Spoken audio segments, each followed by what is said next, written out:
Welcome to Busch Gardens. I am about to do the roller coaster insider tour, which involves behind the scenes on Cheetah Hunt, Montu, and something else. I can't remember. I believe we're going to see maintenance, we're going to see the ride-up panel. We also get to skip the line on the rides, which is fantastic. She said it should be a little over an hour, so I'm going to take you guys along with me. Let's go.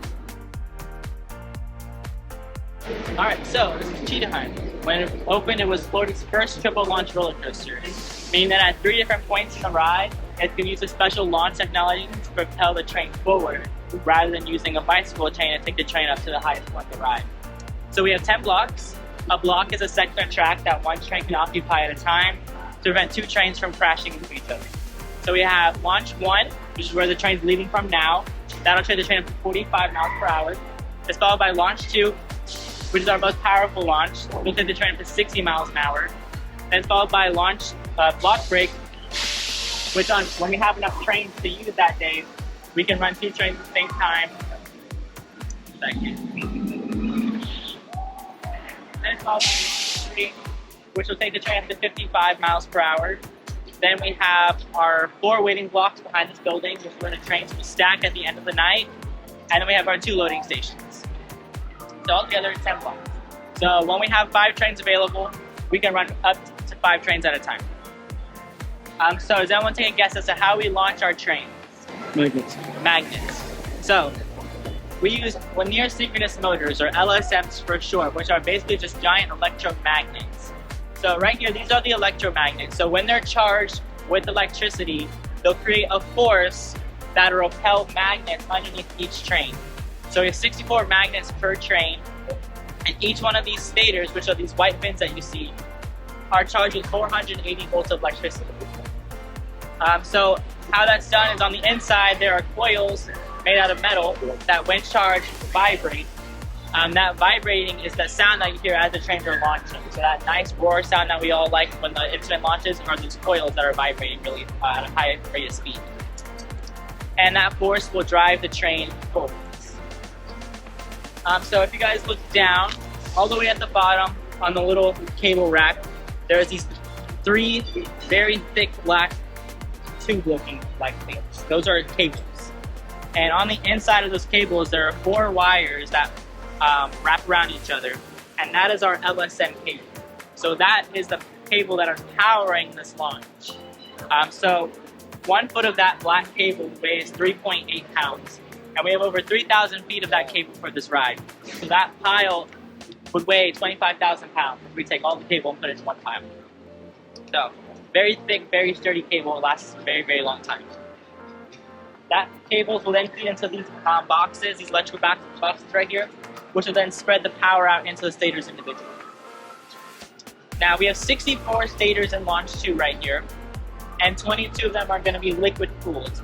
Meaning on the inside, there's a liner that separates the electric side from the cooling side. So as we launch our trains, naturally the magnets are going to get very hot. And when they get hot, the ride no longer wants to run. It'll shut down. So that's why we have the cooling stators. They will have a wire that goes through them that delivers liquid called glycol. And that'll flow through the stators to keep them at a normal temperature. And we have that for all of our launches. These black boxes that you see next to the stators, those are called our proximity switches. We have hundreds of them all over the track. How many? Hundreds. Okay. They detect metal on the train to determine the train's speed and where they're located on the track. If one detects something different than the one next to it, it's going to shut the entire ride down and thinks that there's something wrong. So it's going to stop the train in the block it's in or at the next block is approaching. So, unlike the stators, which are going to repel the magnets, these are going to attract the magnet to slow it down. So, all of our brakes are on air cylinders. So they're not on hydraulics because hydraulics require electricity to move up and down. These air cylinders only require the power to bring them down. It doesn't require any electricity to bring the brake pin up. That's because when let's say the ride was to lose power, all that would happen is that cylinder would release the air, and these giant black springs you see would just bring that brake pin back up, which is what it does on a normal operation. You'll see here in a second, this train's gonna leave. Once it clears launch 1, these will come down, Once they clear the launch, they'll come back up and clean the train for you.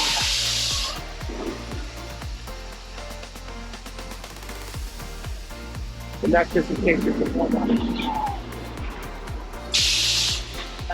case the ride was rolled back, or let's say the ride was to fault mid-launch, it'll slow down. Another little safety feature is that there's sensors. You can't see it from this perspective. When the brake fin goes down, you'll see there's like little circles on the other side of the brake fin. And those are the sensors for the brake fin. So if it doesn't flag that sensor in a certain amount of time it's supposed to, it'll shut the entire ride down. Just think something's wrong with that brake fin. Now, if you have a sensor goes down, does your control board tell you exactly what sensor? Correct. So we have a trouble light that will start flashing, and then there'll be a warning message on the screen. And then in the messages box, it will give you a code, and then it'll tell you what that area is. And then mains can log into it, and it'll actually pull up. It's kind of cool, like a map of the ride, and it'll show you each sensor for the ride. Like they can zoom in. It's kind of cool. So, and they can flag it. It'll tell the panel will show that it's on or off, on or off. So it's kind of cool to watch. But all of the blocks have a map of all the wires, cables, sensors.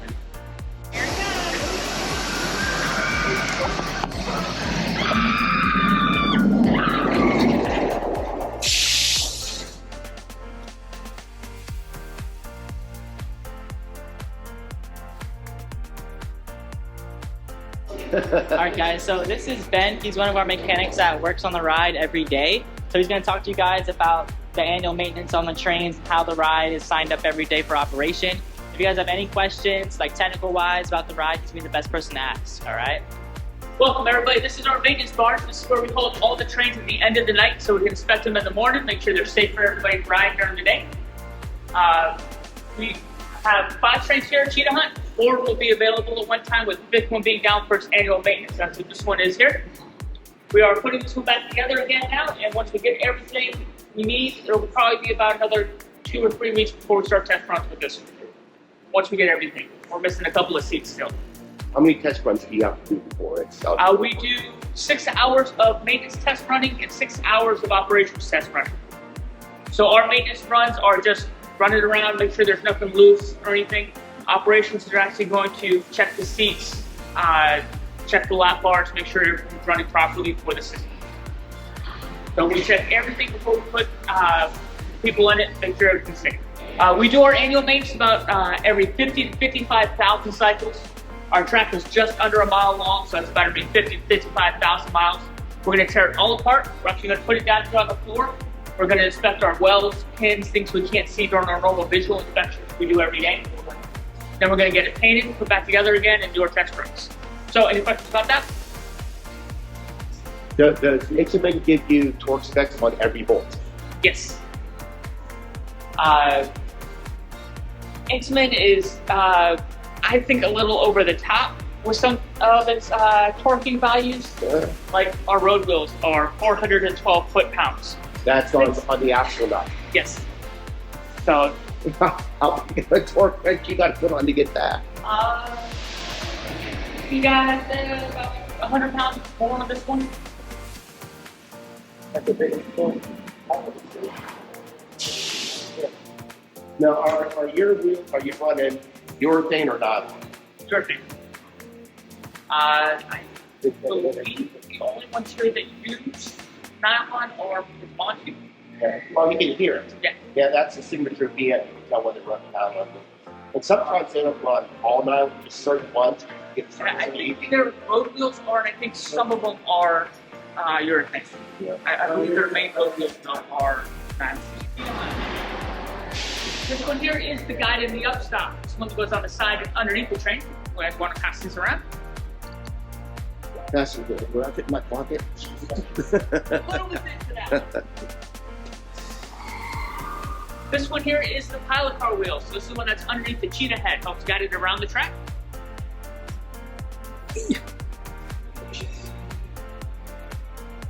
And this one here is the main road wheel. This one underneath all the coaches with people on it. During the summertime, this is probably one of the things that'll last us, we go through the most, lasts us about 90 days. Just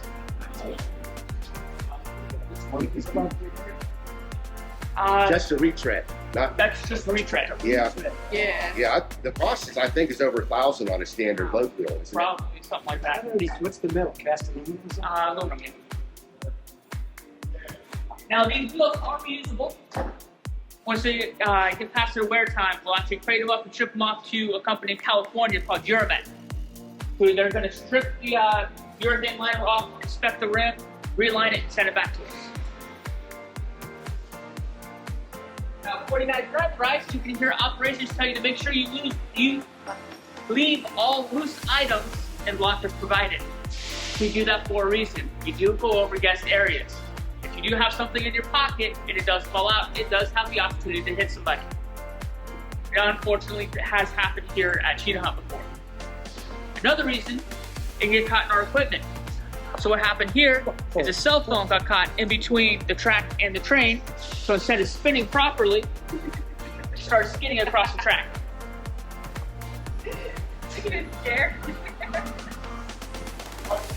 Man, your cell phones come back looking like these. Oh my goodness.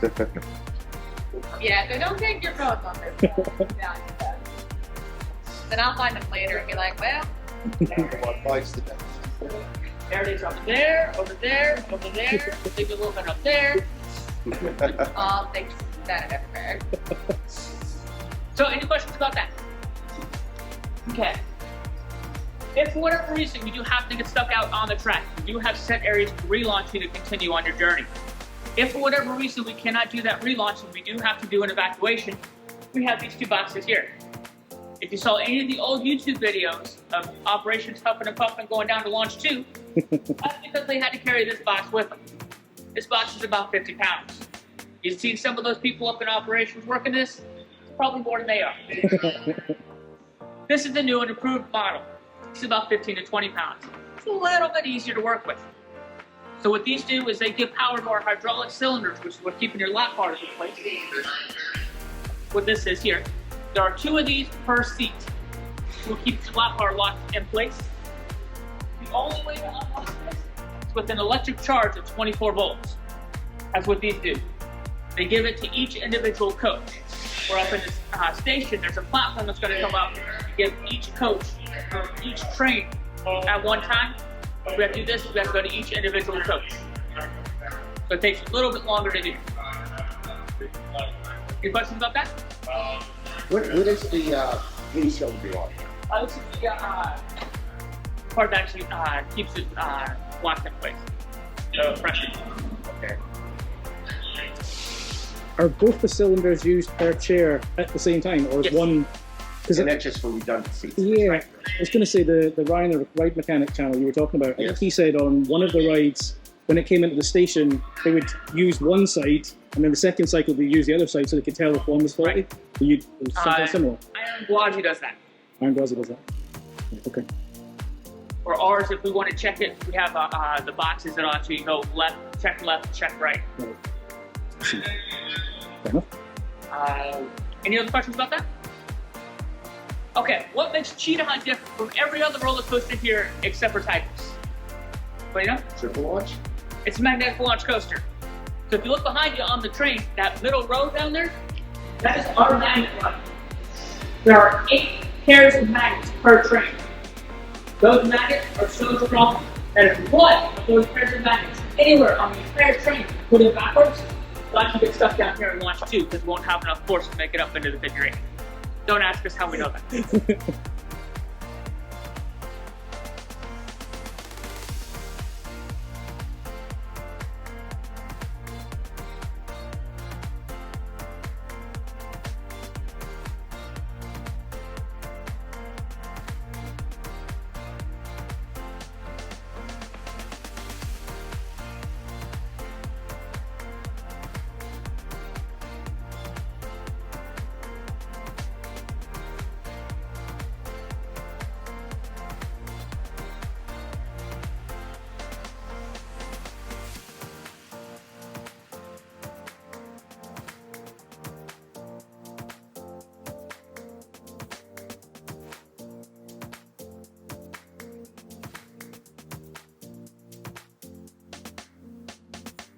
Alright guys, so this is our lift hill. It's the only lift hill in the park that is an elevator lift.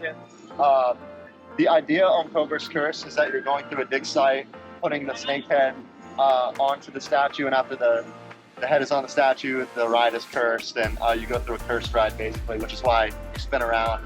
And you can hear, the snake's name is King Venomous. You can hear him all around the ride at the beginning and whenever you turn around. So, at the very top where those ropes are, they actually put a little Busch Gardens logo. If you've never seen that before, it's a little Easter egg for it. So we got that one for them. Right here that's flat, that's our turn brake. Riders get up there and they do a 180. They start going backwards through this portion of the ride.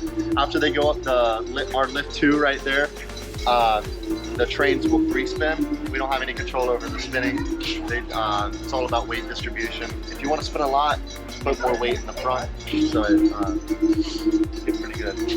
Anyway, what else am I?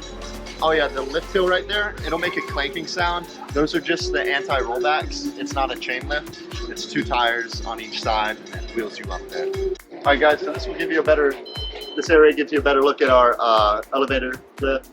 That little silver box at the very top of the lift, it's got a pin inside of it that reaches out and connects to the that portion of the track that disconnects and connects. Right. It just lets the safety system know that. So basically, when the track comes up and meets, it's got a pin that goes into the track, and that tells the safety system that the train's get to dispatch, and it takes you around. Yep. How many zones are on this one? We have 13 blocks on this one. Yeah, 13 stops. Then how many cars are you running? Right now we have a maximum of 5. We used to have a maximum of 8. Yeah, when it opened it had 8, and right now we have 5.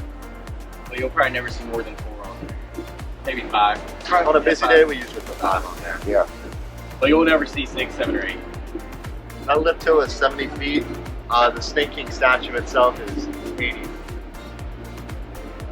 These stairs right here are the stairs, like if you get stuck up there at the top, ambassadors have to walk up those stairs to get people off the ride. So if we ever get up there and we're out of breath, that's why. We have to walk all the way up and carry like a 15-pound battery. We don't get an elevator. We don't get an elevator. Well, at least you don't have the old 50-pound batteries. So yeah, thank you for that. That's true. I'm sure you saw the battery packs at Cheetah, right? Yes, yes. Yeah, we yes, use the yes, same yes. ones over here. Yep. Yeah, to get people off the ride. Anyways, I'll take you around to our maintenance barn and show you.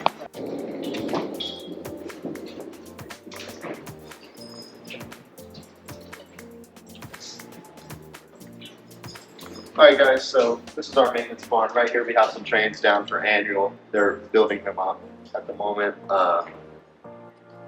Whenever we come and get people off of our ride, we have in the very back of the train this little circle thing right here. We'll take that off, connect the battery pack to it, and we're able to use the battery pack to get people off. You can see it on that train as well.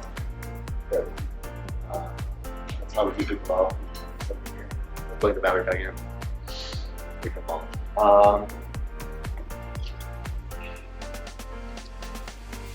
So on Cobra, there's 2 ways to unlock the harnesses of any type.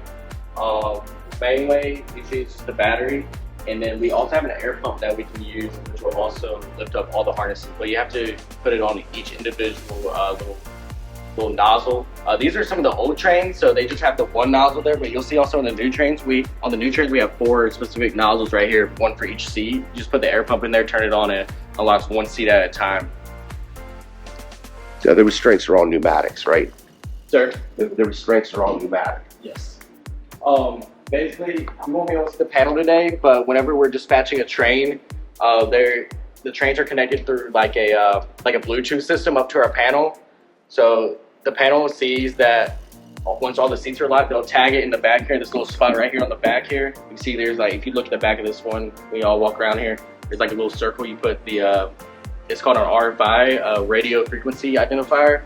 And on the panel, it'll pop up as like a little Wi-Fi logo, light up green. That means the train is clear to dispatch and ready to go.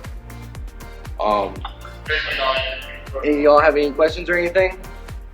And our panel operator here, unlike B&M Ride, like you might have said earlier, Cobra's Curse is built by Mach. They're a German manufacturer. Our panel operator really doesn't do much when it comes to actually dispatching the trains, unlike Montu or Kumba or Cheetah. Basically, the panel operator is basically in our panel just to moderate and just to make sure that all the seats and harnesses are locked before we dispatch the train. And then I can't take y'all right here, but that door behind you, the ride MCC, that's pretty much like the brains of the operations here. That's where all the big supercomputers are, because a lot of our rides here are physics rides, but this was mainly electronic. So there's a lot of computer stuff that goes into making the ride work. If you want to follow me, we'll go out here now.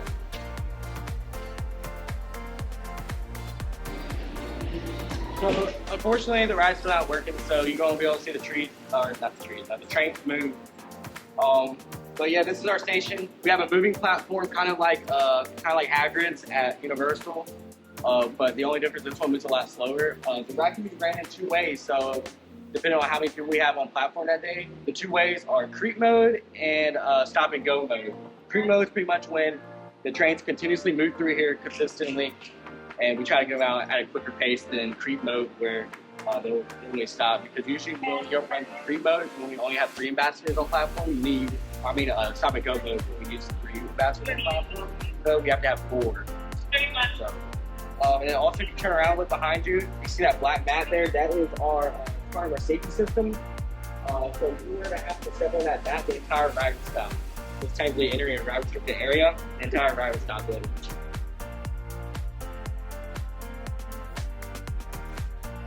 Maintenance, or whenever maintenance puts the train up at night, or when they bring the train out in the morning, this is the track that will actually physically move over to the maintenance farm itself, attached to the maintenance tracks right there. Maintenance uses the control track. They use that gray box that's on that big yellow boat right there. You see that gray box right there? That's like the maintenance system panel, so to say. I actually got the experience of actually backing up the train myself the other night, which is actually like new. Like never seen the train really like backing up at night, so like I always wanted to do it, so like I'll take it. So yeah, that was really cool. And also you get a great view of our kicker tires here as well. Those tires that are in the middle there, and if you look, you see those green boxes, those are our proximity switches.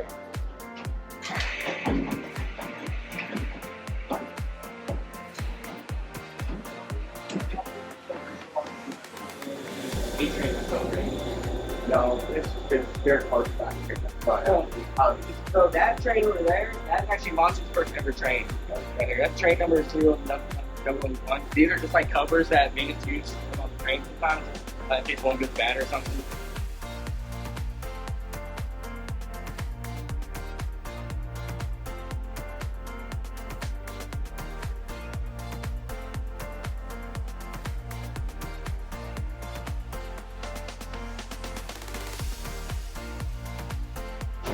Yep, this is Montu's maintenance barn. It's 3 stories in total.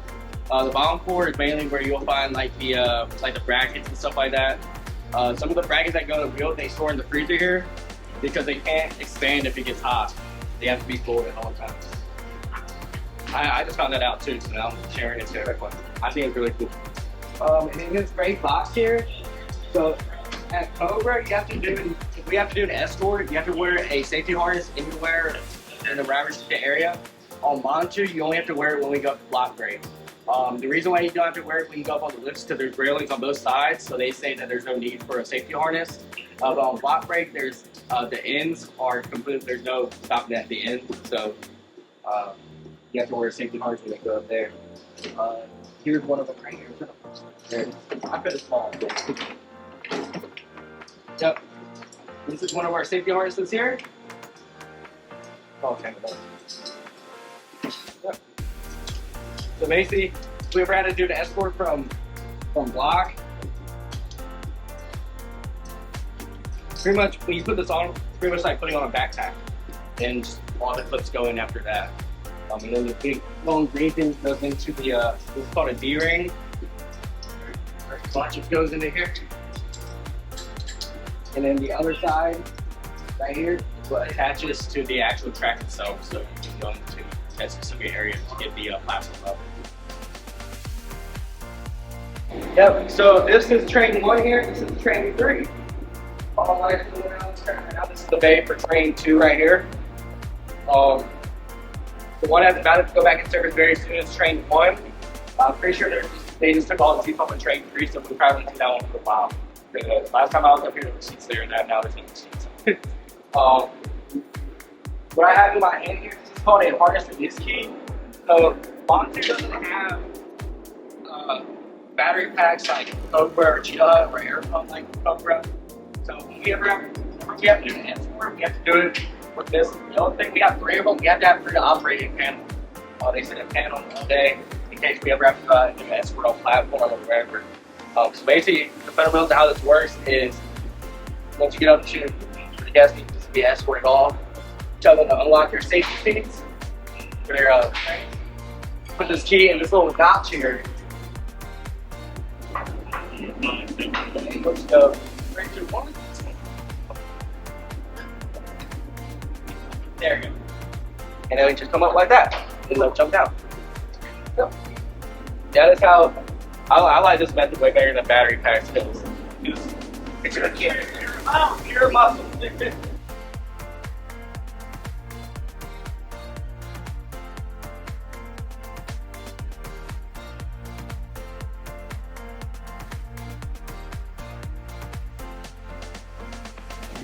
Y'all are actually standing on the highest place where we can take our miners. We have to do an escort from a block break because miners can't go all the way up because they don't have fall protection. So like I said, this is the only place on the track area that you have to have fall protection certification for.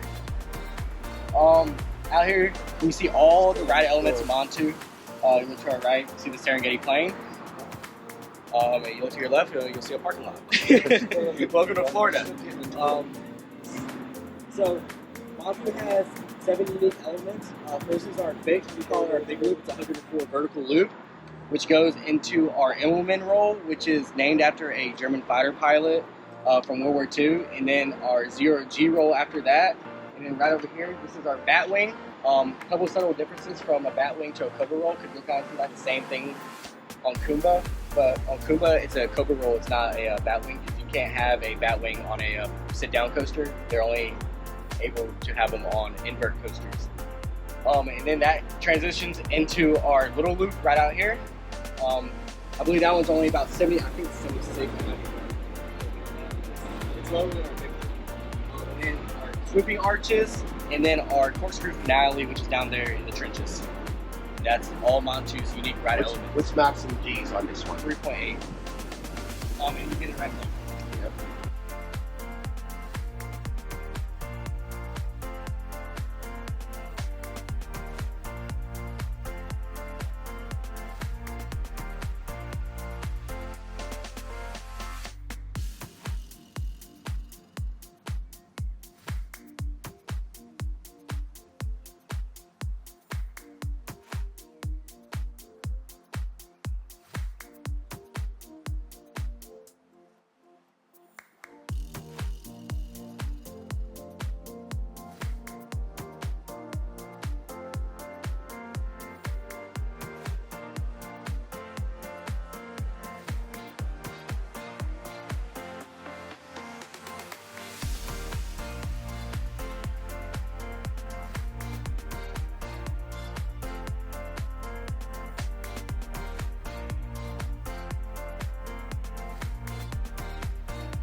So that concludes the end of the tour. That was absolutely fantastic. That was just under 2 hours there. We managed to get on Cheetah Hunt with all the behind the scenes. The Serpent one was not running, but we got all the behind the scenes. And then Montu, that was fantastic. Spectacular views up the mid-course run. Absolutely worth the money. If you are a coaster geek and you can do it, I strongly recommend you do the tour. It is fantastic. Hats off to the staff. Love these kind of things, and the fact that they do it whilst the park is actually open is just unbelievable. Back in the UK, that just would not happen. It would be fully when the ride is closed. So fantastic. despite the fact the rest of my day has been a little bit under impressive, that is definitely the highlight. Strongly recommend, if you come here, do the tour. Anyway, if you've enjoyed this, hit that like button, hit subscribe, because I'm trying to hit 10,000 subs by next year. So your help's needed. I have been Chris, you've been watching Coaster Dad. See you in the next one.